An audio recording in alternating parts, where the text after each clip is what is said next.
தனுஷின் ஆடுகளம் திரைப்படத்தின் மூலம் தமிழ் சினிமாவில் கால் பதித்த நடிகை டாப்ஸி தனக்கென தமிழில் ஒரு ரசிகர்கள் பட்டாளத்தையே உருவாக்கி கொண்டார் என கூறினால் அது மிகையாகாது. அதனைத் தொடர்ந்து வந்தான் வென்றான் போன்ற வெற்றி படங்களில் தமிழில் ரசிகர்கள் மத்தியில் நீங்காத இடத்தை பிடித்தவர். தற்பொழுது ஹிந்தி படங்களில் அதிகமாக நடித்து வருகின்றார். இந்திய பேட்மிண்டன் அணியின் பயிற்சியாளரான மதியாஸ் போவை கடந்த 10 ஆண்டுகளாக காதலித்து வருகின்றார். இந்த நிலையில் இவர்கள் இருவரும் திருமணம் செய்து கொள்ளப் போவதாக தகவல்கள் வெளியாகிய வண்ணமே இருந்தது.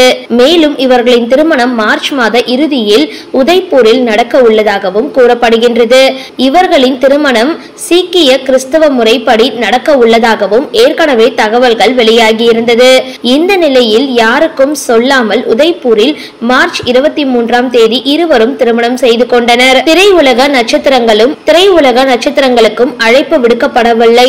இருப்பினும் நெருங்கிய நண்பர்கள் மற்றும் உறவினர்கள் மாத்திரம் திருமணத்தில் கலந்து கொண்டனர். திருமண விழாவில் எடுக்கப்பட்ட புகைப்படங்கள் டாப்ஸியின் அனுமானிகள் சமூக வலைதளங்களில் பகிர்ந்து வருகின்றனர். குறித்த விஷயம் தற்பொழுது வைரலாகி வருகின்றது. இந்த வீடியோ பிடிச்சிருந்தால் லைக் பண்ணுங்க, ஷேர் பண்ணுங்க. மேலும் இது மாதிரி வீடியோஸ்லாம் தெரிஞ்சுக்க மறக்காம யோகி டாக்ஸ் சேனலை சப்ஸ்கிரைப் பண்ணுங்க.